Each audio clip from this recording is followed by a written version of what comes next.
पूज्यपाद श्री उड़िया बाबा जी महाराज। जो साधक पवित्रता से, चाहे गृहस्थ में हो या व्यक्त हो, नैष्ठिक ब्रह्मचारी हो या सीमित ब्रह्मचारी हो, सीमित ब्रह्मचारी कुछ वर्ष बाद फिर गृहस्थ में जाना है, नैष्ठिक ब्रह्मचारी आजीवन ब्रह्मचर्य रहना है, उसको इन 21 बातों को ध्यानपूर्वक सुनना चाहिए और अपने जीवन में उतारना चाहिए। पहली बात ये समझ लो कि वीर्य, प्राण और मन तीनों का एक तारतम्य है। ये परस्पर इनका घनिष्ठ संबंध है। इनमें से एक भी बिगड़ा तो तीनों बिगड़ जाएंगे। वीर बिगड़ा तो प्राण शक्ति कमजोर हो जाएगी, मन चंचल, अशांत, मलिन, पापमय हो जाएगा। मन बिगड़ा तो आपके प्राण कमजोर हो जाएंगे, वीर स्तंभित करने की शक्ति नष्ट हो जाएगी, वीर रोकने की शक्ति नष्ट हो जाएगी। प्राण स्थूल हुए तो मन चंचल हो गया, वीर नष्ट। तीनों का घनिष्ठ संबंध है। इसलिए एक को दृढ़ कर लो, किसी एक को, तो आपका सब संभलना शुरू हो जाएगा। मन को श्री जी के नाम में लगा दो, या प्राणवायु का संशोधन नाम जप करते हुए करो, या ब्रह्मचर्य पर दृष्टि डाल दो। एक ठीक हो जाएगा तो तीनों ठीक हो जाएंगे। मन शांत हो जाएगा, प्राण सूक्ष्म हो जाएंगे, यदि ब्रह्मचर्य ठीक है तो।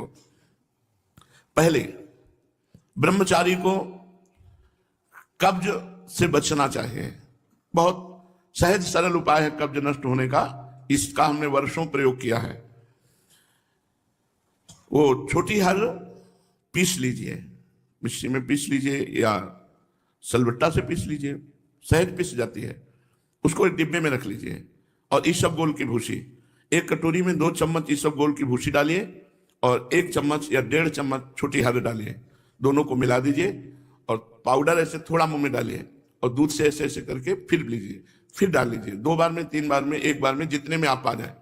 और 250 ग्राम दूध, ज्यादा दूध नहीं, 250-300 ग्राम दूध ले लीजिए और इसको 1 हफ्ता लेते रहिए। अपने आप आंतों को सही करके कब्जियत नहीं होने पाएगी। मल अवरुद्ध होना ही ब्रह्मचर्य के स्तंभित करने में बहुत परेशानी हो जाएगी, क्योंकि वो गर्म और बहुत विकार युक्त होता है। जो कब्ज है कई रोग पैदा कर देती है। इसलिए ब्रह्मचारी को चाहिए कि प्रातः काल उठकर कम से कम 500 ग्राम पानी हल्का सा गर्म करके वज्रासन में बैठ करके धीरे धीरे 5-10 मिनट में पीना चाहिए। फिर 200-400 कदम टहल करके फिर शौच जाना चाहिए। आप देखना, आप कब्जियत की शिकायत खत्म हो जाएगी अगर आप ऐसे करेंगे। दूसरा, मैदा और पकवान और चाय, ये कब्ज बनाने वाली चीजें ब्रह्मचारी को नहीं लेनी चाहिए। जब तक 50 की आयु ना हो जाए तो चाय पीना ही नहीं चाहिए। चाय की जरूरत ही नहीं है। 50 के बाद ठीक है, 50 वर्ष की आयु हो गई, अब उसके बाद थोड़ा शरीर गर्म करने के लिए लेने लगी, कोई बात नहीं। लेकिन जवान साधक को चाय आदि की जरूरत नहीं है बेमतलब में। कुछ साधक काफी, और ये सब चीजें उनकी हैं जो बहुत ऑफिस में काम कर रहे हैं, जग रहे हैं, थोड़ी चाय ले ली, फिर गर्म हो गए, फिर सेवा में लग गए। साधक को नहीं लेना चाहिए। ब्रह्मचारी को चाय, कॉफी, ये चीजें, कोई भी व्यसन नहीं लेना चाहिए। तीसरा, अत्यंत आवश्यक हो तो किसी को छुओ, नहीं छुओ मत। रोगी को छूने के लिए कोई परहेज नहीं है। मान लो कोई रोगी है, आप सेवा में लगे हो, तो उस समय कोई परहेज नहीं, पूरे बिल्कुल प्यार से उसकी सेवा करो। कहीं कोई तुम्हारा नुकसान नहीं होगा, क्योंकि भगवत भाव से सेवा कर रहे हो। आपने किसी को छुआ तो परेशानी हो जाएगी। इसीलिए बच के भगवत मार्ग में चलना है, तो बच के। अब वो कैसी पवित्रता से है, कैसे विचार वाला है, कैसे आचरण करता है, उसके सारे परमाणु शरीर में है। आप टच करेंगे वो परमाणु आप में आ जाएंगे, बच के। चौथा, किसी से अश्लील बातें मत करो। ब्रह्मचर्य रहना है तो गंदी बातें, भोग संबंधी बातें, अश्लील बातें ना करें। 5वां, बाल काढ़ना, काला लगाने लेना बालों में, मांग काट, ये सब बिल्कुल नहीं। कपड़े, इसी 5वें में बाल, कपड़े, श्रृंगार, शौक, शौकीनी, ये सब ना करें। क्योंकि ऐसा करने से शरीर, मन, बुद्धि, ये तीनों रजोगुण से युक्त हो जाते हैं और साधक का पतन होने लगता है। एक साधक को देखा और स्वर्ण के ऐसे आभूषण का, किस लिए भाई? बोले निषेध है क्या आपका? बिल्कुल निषेध है। रज के पात्र में पाने का आदेश है। धातु के किसी भी तरह के व्यवहार को मना किया गया है।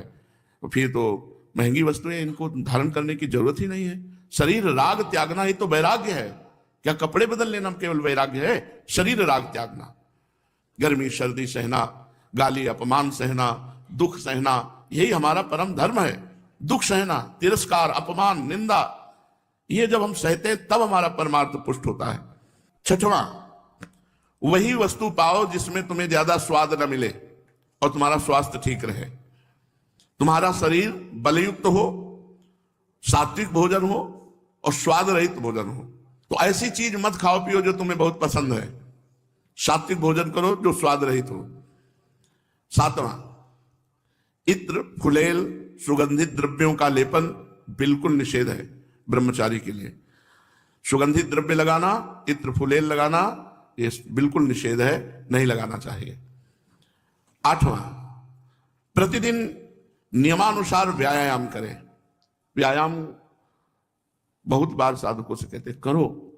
देखो, एक मोटरसाइकिल भी सुबह जब स्टार्ट की जाती है बहुत जोर से स्टार्ट की जाती है, खड़े खड़े उसको बहुत, वो एकदम गर्म हो गई चल दी, तो ऐसे बहुत जोर से आधा घंटा स्टार्ट हो, दंड बैठक मारी, पसीना पसीना हो गए, सर के बल खड़े हुए, और भी आसन, प्राणायाम, व्यायाम, अगर ये करोगे व्यायाम तो ब्रह्मचर्य बहुत पुष्ट। जवान से को जवान 100-500 दंड मारी, 100-500 बैठक मारी, तब समझ में आता है हाँ ब्रह्मचारी, समझ में आवे कि ब्रह्मचारी। व्यायाम करो, प्राणायाम करो, करो, मानो हमारी बात। हर साधक को, चाहे गृहस्थ साधक को, चाहे व्यक्ति, व्यायाम तो करना ही चाहिए। बहुत बड़ी औषधि व्यायाम है। प्रतिदिन नियमानुसार व्यायाम करो और भोजन उतना पाओ जितना आराम से पच जाए। नवा, अच्छी तरह चबा चबा करके भोजन करो। कोई कोई तो ऐसे भोजन करते हैं, कवल गया वो अंदर गया। अरे भगवान, अंदर कोई मशीन कटिया काटने की थोड़ी लगी, आते हैं 32 दांत भगवान ने इसलिए दिए कि 32 बार एक कवल को चबाओ, एकदम महीन लुगदी करके।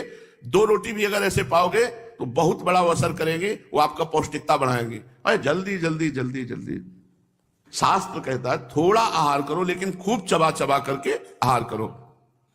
और दांत सफाई रखनी चाहिए। पाचन शक्ति पर बहुत प्रभाव पड़ता है जब आप चबा के नहीं पाते हैं, कुछ दिन बाद आपका लीवर गड़बड़ हो जाएगा। आप चबा चबा के पाइए, थोड़ा पाइए, अधिक समय लगाइए, 40 मिनट में पाइए, 1 घंटे में पाइए, लेकिन चबा चबा करके पाइए। अगर हमारा भोजन चबा के जाएगा तो बहुत जल्दी पच जाएगा और वो स्वास्थ्यवर्धक होगा। थोड़ा अन्न भी बहुत शक्ति प्रदान करेगा। 10वां, 3 बार स्नान करना चाहिए ब्रह्मचारी साधक को। 3 बार ना हो सके तो 2 बार तो करना ही चाहिए। हमें लगता है 2 बार तो प्राय सब लोग करते हैं, क्योंकि प्रातः स्नान और शाम के जब वाणी पाठ में आते हैं तो सब स्नान तिलक करके आते हैं। 11वां, अपने विचारों को रात्रि के सोते समय जांच कीजिए कि कितने मिनट गंदे विचार आए, किसके संग से आए, क्यों आए, कैसे हटाना चाहिए। 12वां,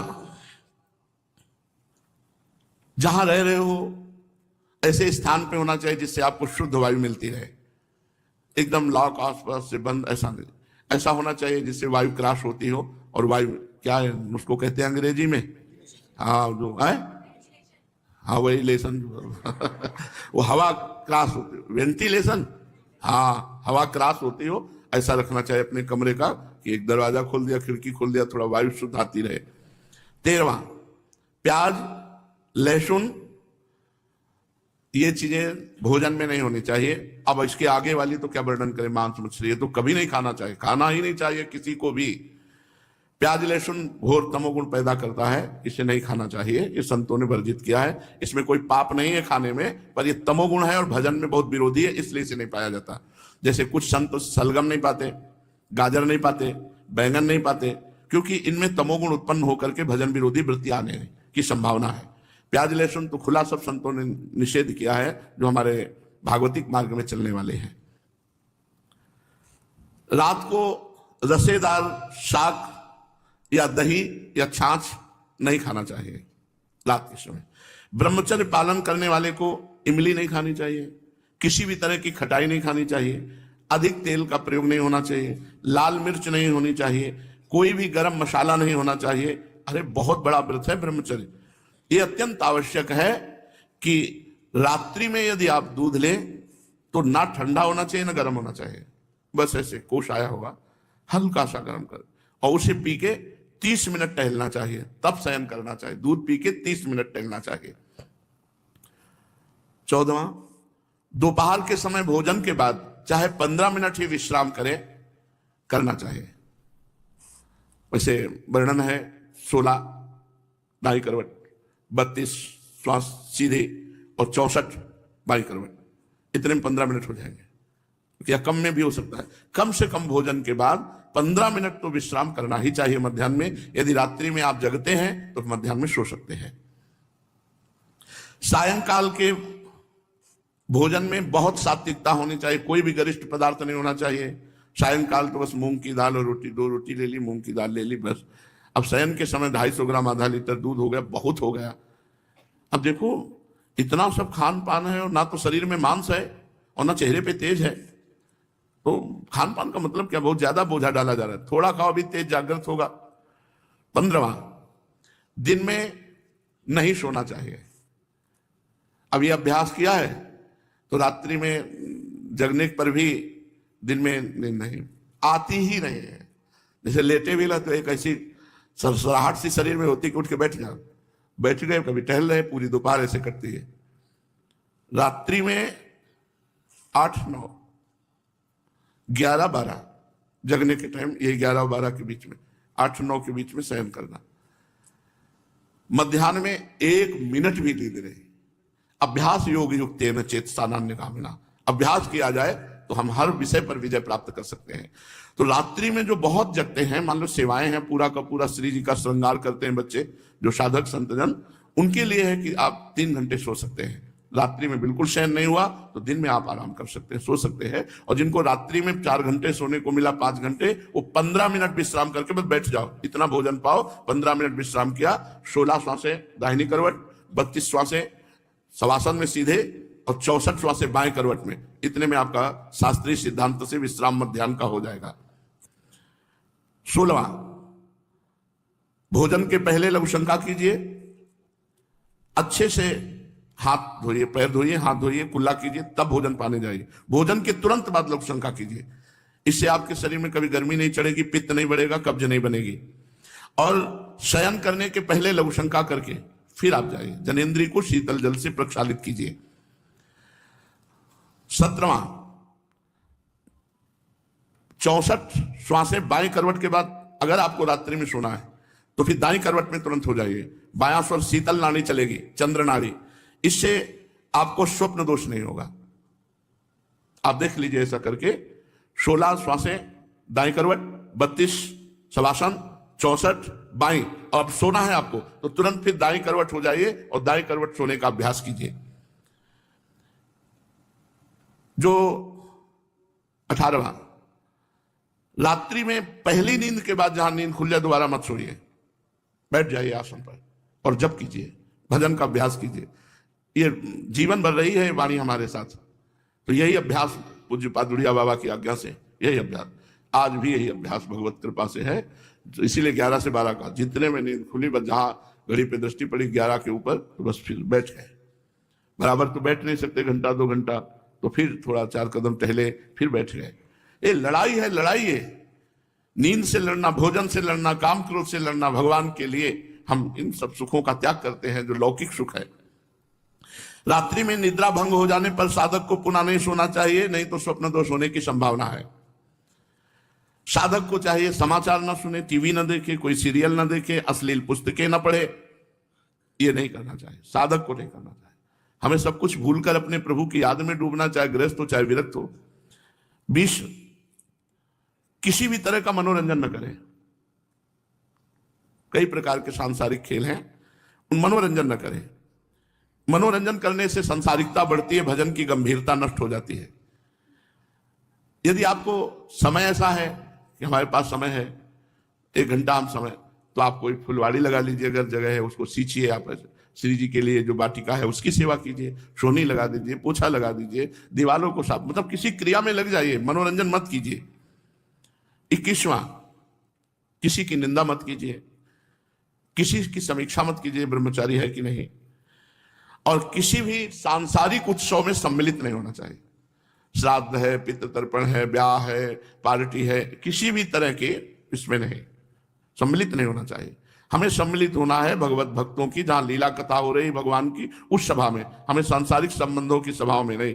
लो बाबा निमंत्रण है, आप आ जाइए ब्याह में, किसी के भी ब्याह में सम्मिलित होना, पार्टी में सम्मिलित होना, मुंडन के उत्सव में सम्मिलित होना, पितृ तर्पण आदि के, श्राद्ध आदि के, किसी में भी नहीं।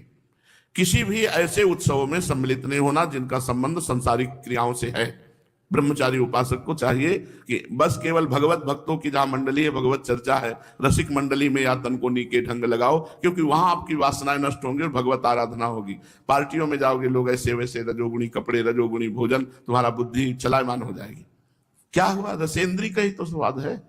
अरे मारो, घाटी नीचे माटी, बस ऐसे 2 अंगुल जीभ का स्वाद है, यहां से गया खत्म, नरक। तुरंत उल्टी करो तो गंदा, और 6 घंटे रुक जाए तो गंदा ही गंदा। काहे को अपनी इंद्रियों को